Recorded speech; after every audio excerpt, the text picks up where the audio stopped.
Well, it might just be that. In fact, it's been the card of the year so far. I'll say that. Here are the numbers, Doug.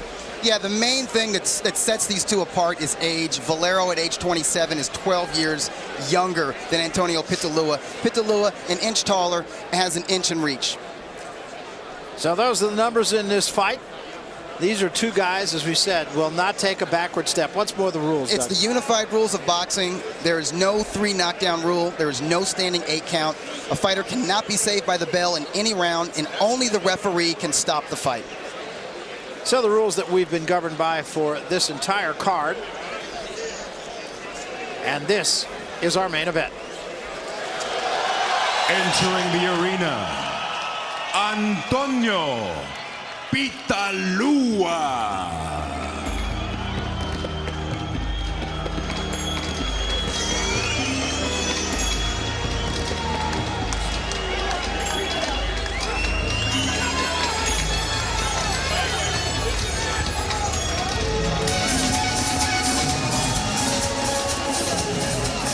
You know, Pitalua is coming into this fight on a 14-bout knockout streak. So we talked about confidence earlier, the confidence that Valero brings into the ring. He's bringing the confidence that comes from that kind of a win streak in boxing. What I can't imagine, Doug, that he's not going to think that he can't get a knockout now. I think he's going to try early. I think it's going to be a shootout for the first couple of rounds. He says he tries for KOs. Yeah, that's true. And not too many fighters will cop. It's like a baseball players. I remember Willie Mays told me one time, I never go up there thinking I'm going to hit a home run. And I know he lies.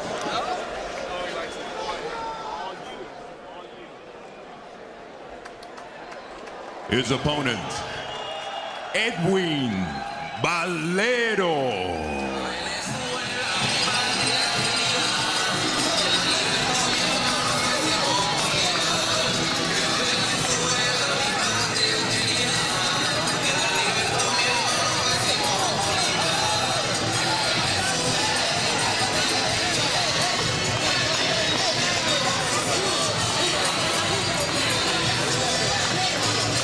Well, we talked about the demeanor of a champion, and he certainly has that. He has the poise, even with his family coming in to the fight, Doug, as in the arena. I mean, he's very relaxed. He has that veteran type of mentality. He knows what he has to do, and he's sort of carrying that, well, he is carrying that in his demeanor all through the fights, even talking to him. You know what? He was like that before he ever won his first world title. He was like that when he was an 8-0 or 10-0 prospect. It's because he works so hard. He feels he deserves the victory.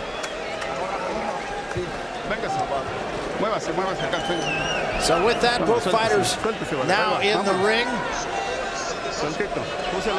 Take a look. We've been talking about weight differences from weigh-in to fight night, and look at this. Pitalua comes in 11 pounds. He's just about a welterweight. He's a welterweight. He rehydrated another weight division, Barry. Another 2-weight division. Yeah, 2-weight division, exactly. All right, with that, let's make the official introductions. Here once more is Lupe Contreras. Lupe. From the Frank Erwin Center, this is the main event of the evening. Lightweight Lightning being brought to you by Oscar de la Hoya's Golden Boy Promotions in association with Bob Arum's Top Rank Incorporated, Producciones Deportivas, All-Star Boxing, Tecate, Cerveza con Carácter, and Southwest Airlines. Low fares, no hidden fees. This bout, 12 rounds of boxing for the vacant WBC Lightweight Championship of the World. Supervising for the World Boxing Council, Robert Linhartz.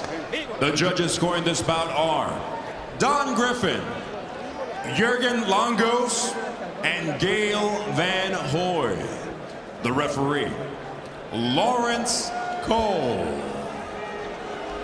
And now, ladies and gentlemen, damas y caballeros, from Austin, Texas, veremos quién es el más macho. Introducing first, fighting out of the blue corner. He steps in wearing the colors of his homeland, yellow, blue, and red.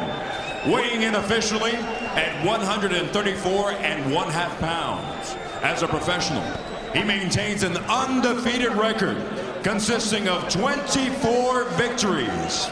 All 24 victories coming by way of knockout. The former WBA Junior Lightweight Champion of the world. De Valero Alto, Venezuela, Edwin Valero.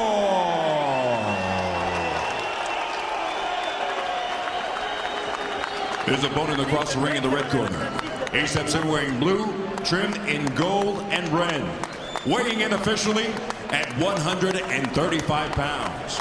As a professional, he maintains an impressive record consisting of 46 victories, with only 3 losses, and 40 of those victories coming by way of knockout. De Montería, Colombia, and fighting out of la Ciudad de Mexico, DF, Antonio Pitalua.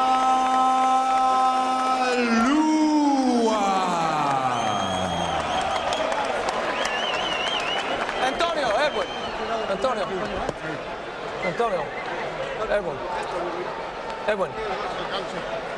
It's a poco alto aquí. So this is a bajo. All right. Pelea limpia y buena suerte.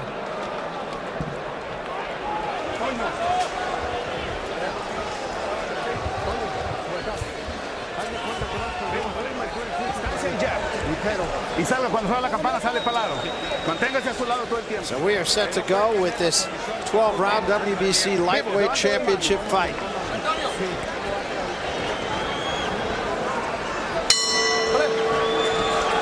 Round 1. Let the fireworks begin, Mary. It's going to be that.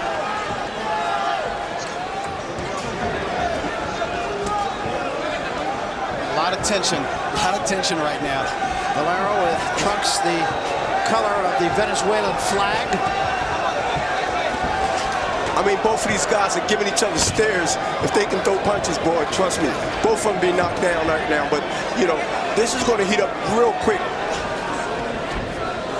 The fans in for a big, big treat tonight. Valero likes to go to the body with a straight left. He has to be careful and tuck his chin as he does so. I'll notice that, Doug, chin straight up in the air. He's sort of, you know, he's there to get. But he lands with a lot of power with that left to the body. He likes to follow it with a right hook. 3-punch combination, now 4 punches unanswered by Pitalua. A lot of those punches Barry did miss, but it looked good. There was a jab to the midsection from Valero. That I haven't seen from him. I like that we're actually seeing jabs from Valero, because in a lot of his previous contests, he just rushed out looking with, loading up right hooks and left crosses. I tell you, Pitalua is allowing Valero to get into punching range. You know what, Barry? Maybe he wants him to get a little over-aggressive, because Valero's chin is up in the air. It's not tucked. Exactly. You know, Doug, you know, in the smaller weight divisions, they fight with 8 ounces. Right. And 8-ounce gloves, for those who don't know out there, 8-ounce gloves is really a painful punch, painful gloves to get hit with. I mean, these guys are quick, they're fast, the big little man, I call them. Valero is fighting from a distance and fighting effectively. He landed a nice straight left a moment ago. And so far has not allowed Pitalua to get off at all. Edwin and Anton, they both understand that they cannot make a mistake here.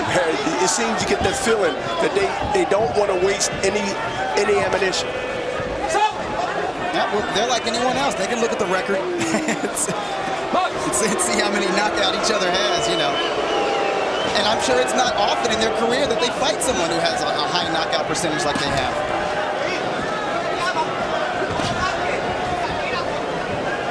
Pitalua has not been real active here in this first round. Misses a right hand there. He's got a poker face, though. He has the same facial expression even when he gets tagged. Occasionally he'll shake his head to Valero, saying, nah, that ain't nothing.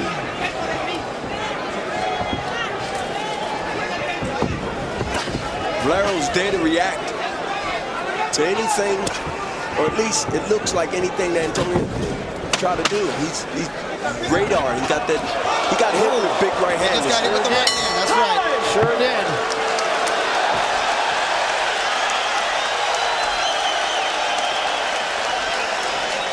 Llévale los golpes.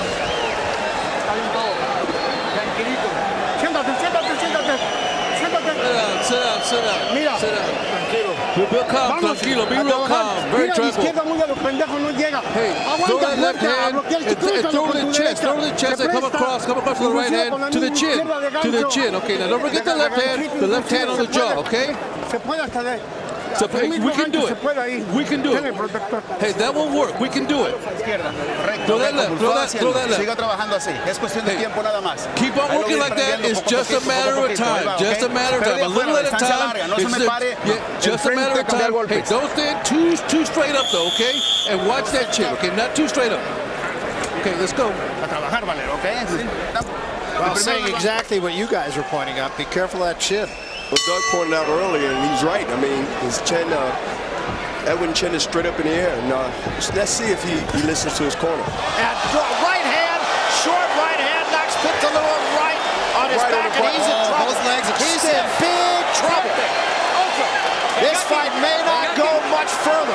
He's got so much heart and so much pride. Look at him. Oh, I'm okay. I'm okay. It will not take much. He's about to go again. Valero just in, trying to finish him off, and down he goes. And he bounces up maybe a little too soon.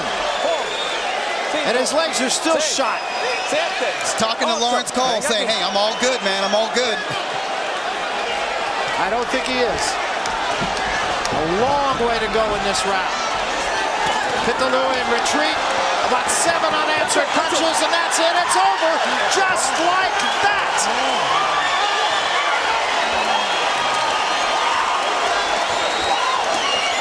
If we needed a superstar in the lightweight division, I think we just got one. Absolutely. That first punch was devastating. That's making a statement. That's how you do it. And I tell you what, this man has not been stopped since 1995. And I think that was a technical stoppage. Well, that is a huge victory for Edwin Valero. And needless to say, it disheartened Antonio Pitalua. That first punch, just a short, I believe it was a short right hand. I thought it might have been a counter left. Could have been. We'll find out. Could have been. I know it was short. And fast. Yeah, and fast. We said fireworks, Barry. We anticipated it, but I never thought we won't see at least three rounds. No, that's absolutely true. And wow. Pitalua just did not have an answer, period. Didn't have an answer for Edwin's speed, didn't have an answer for Edwin's jab, didn't have an answer for Edwin's punches that came out of range. And it was accurate, Doug. I mean, these punches, he didn't waste anything. He adjusted, he kept his chin down for that particular fight, that round rather, and he just started letting punches go. Amazing. Let's take a look at the first knockdown. And after that, it was all over. You don't find guys in this division too much with one-punch knockout power. Hey, you were right, Barry. A right hook that followed a left that just missed. Picture perfect, Doug. It was right there. Here it go. Wow, and actually threw that off his heels. Yes, and it's very rare you see a southpaw use the right hook and use it to such effect. Misses with the left, comes right back with the hook, just as Pitalua was turning into a right cross of his own. And being an experienced guy, experienced champion, he didn't just throw one punch. You'd have missed the opportunity, Barry. He came right back with the right hook. You know, the other thing, too, as a champion, I know you could appreciate, he pronated that punch. That was just a perfect punch. You couldn't get no better than that. That was right on the button. I mean, it's hard to recover, Doug, and Barry for a shot like that. And then after that, he did what all the great ones do, and that is finish. Close the show. Here's the second knockdown. He's pouring it on. He's landing high on the head. He's landing low on the head, on the side of the head of Pitalua. Totally head hunting right here. You know, when he looks at the replay, he might think to himself, you know what, I could have gone to the body. But he got the job done. I'll say he did. What can you say? Both hands, this is what people want to see. When a guy gets a knockdown, they want to see him swarm the hurt opponent. The new star, man. He just overwhelms you now with punches. The second knockdown, he's just letting his hands go, and eventually, that's what happens. fight's over. Yeah, that knockdown and accumulation of shots. Straight Big punches, lefts, yeah. straight punches, straight Big down left the hooks landing on the side of the face of Pitalua. And he's very smart. Edwin knew that the referee was nearby. He knew that if he continued to throw punches, that the referee was going to come in and stop the fight. He was talking to him while he was throwing those punches, too. I don't think Pitalua was listening, though. No, I don't think he could. I think that's right. You know, the thing that strikes me, there was so much power in that first knockdown, that short right hook, that he didn't. That was not a. It was a picture-perfect punch. He never recovered. He threw it off his back foot. Backing up. Yeah. He let him come to him, and he sort of tricked him into thinking he was going backwards. Exactly. And he threw the right hook right on the button. I'll tell you what. This is a name to tuck away. Edwin Valero. I think you're going to be hearing it for a long time in this sport. Let's go up to Olympic Contreras. We'll make it official. Ladies and gentlemen, referee Lawrence Cole brings this bout to an end with an official time of 49 seconds of the second round. Your winner by way of technical knockout and the new WBC Lightweight Champion of the world, Edwin.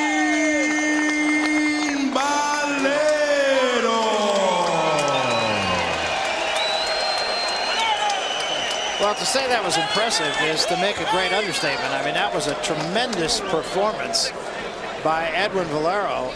First time on the really big stage, and I'll tell you what, he was Bafo Sacco, as they say on Broadway. I mean, you know, if that was his first infomercial to the United States, trust me, buckle up, everybody. It's going to be exciting watching this guy in his weight division, Barry. Yeah, we talked about this division. And also, this guy strikes me, like you, as a guy that will fight anybody. He'll fight the best in his division. We'll talk more about that right now. Let's go to the center of the ring. Doug is with the winner. Doug? I'm with Edwin Valero. Edwin, congratulations on a spectacular victory.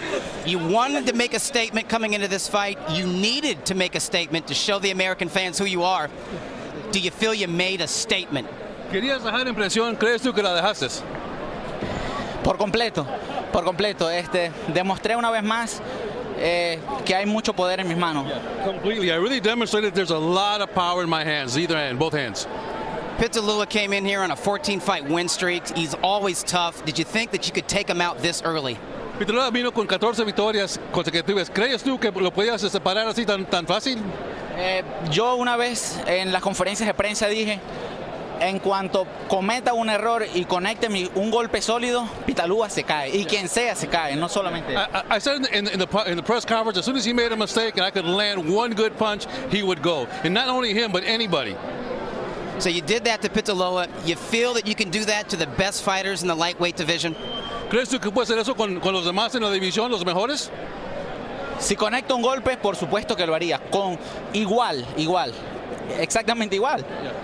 Yeah. If I connect the punch, it's going to be the exact same result all the time, anytime. Okay, in your own words, tell me who are the best fighters in the lightweight division and who do you want to fight next? ¿Quién crees tú que son los mejores en tu división ahorita? En tus palabras. Yo pienso que uno de los mejores, Juan Manuel Márquez. Me gusta Juan Díaz. Son uno de los mejorcitos que están por ahí, aunque haya perdido días. Pero Juan Manuel Márquez, pienso que el de la categoría ligero, el mejorcito es él. Yeah, those guys he just mentioned, but he thinks that of all those guys, Marquez probably is a little bit better than the others. Well, Juan Manuel Marquez is the champion. You just won a world title. Do you want to defend your title against somebody like Diaz or another contender, or would you like to go straight to the champion, Juan Manuel Marquez? ¿Quieres defender tu título con otros o quieres Manuel Márquez ya rápido? Bueno, ya eso sería cuestión, si por mí fuera, a mí me gustaría, pero ya sería cuestión de que mi promotor Aaron se siente a hablar con la promotora del Golden Boy y lleguen a un acuerdo, ¿no? Yeah, if it was up to me, yes, I would do it, but it's really not. It's up to Bob Arum and Golden Boy to see whether they can make it happen. Is there anybody beyond Juan Manuel Marquez that you'd like to fight? Maybe somebody in higher weight classes, perhaps the winner of Ricky Hatton and Manny Pacquiao? ¿Alguien después de Márquez en una división un poco más pesada que quisieras tú pelear? Bueno, si a mí algún peleador de las 140 libras de renombre como Pacquiao o Hatton me dan la oportunidad, yo estaría dispuesto a subir de categoría solamente por pelear con uno de ellos y regresaría otra vez con mi campeonato del CMB. Yeah, he should be happy to fight one of those guys, go up to 140 pounds, fight them, and then come back to his 135 pounds. All right, my last question. Do you feel that you can be as powerful in the higher weight classes as you prove you are tonight in the lightweight division? ¿Crees tú en una división más pesada, más alta, que puedes tú tener el mismo poder que tienes ahorita en tus manos? Pienso que en 140 yo puedo tener el mismo poder y la misma velocidad, por supuesto. Yo pienso que mucho más rápido que ellos. Yeah, at 140 I can hit just as hard and I can be just as fast. I think I'm much faster than those guys. Well, I tell you what, Valero, congratulations again. We're going to enjoy watching you in the lightweight division and many divisions to come. Back to you, Barry. All right, thanks very much, Doug. Well, the simple fact is, and I think, Bernard, you'll probably agree with this, every now and then in a sport of boxing, you see somebody come along and you say, that's a guy that's got the goods. I remember feeling that way about Manny Pacquiao, and of course, he does have the goods. I feel that way about this guy. He has the goods. He showed it. He executed. He came in there. He said what he was going to do, and Barry, he did it. You know, that's making a statement in boxing, especially in today's world. There's that old adage that great fights make great fighters, and the one thing about the lightweight division, there's a lot of great fights to be had out there. I see Marquez. I see a lot of great talent. It's a crowded division. It's an exciting division. I mean, who needs the heavyweights right now? We got these little guys, and they're going to continue to keep making good matches. And look, I'm looking for an exciting year. Well, I think this guy, Valero, the guy that we saw tonight, he is a terrific fighter, and I still think, quite honestly, there's a little room for improvement there. There's no telling how good this guy might be. Oh, absolutely. I mean, you keep knocking guys out like that within 5. There's always room for improvement. But, you know, that cannot be anything but a good training, good coaching. And guess what? He's going to get more confidence as he goes, and it's going to be more dangerous for anybody to beat this guy. Well, you know, more often than not, and I'll turn our attention here for a moment to Doug Fisher, more often than not, a card is not as advertised. A card does not come and go and you say, boy, that was just terrific. My comment after this, that was just terrific. That was a terrific card, and what was awesome about it were the surprises. I don't think anybody expected Vicente Escobedo to fight in the manner in which he did. If you thought there was going to be maybe a fight that was more of a boxing match than a fight, you thought it was Escobedo Hernandez. And I don't think anyone was expecting Rolando Reyes to win in the fashion that he did. Maybe he could outbox Julio Diaz, but knock him out in that fashion and put him on the deck as many times as he did and fight with that kind of fire.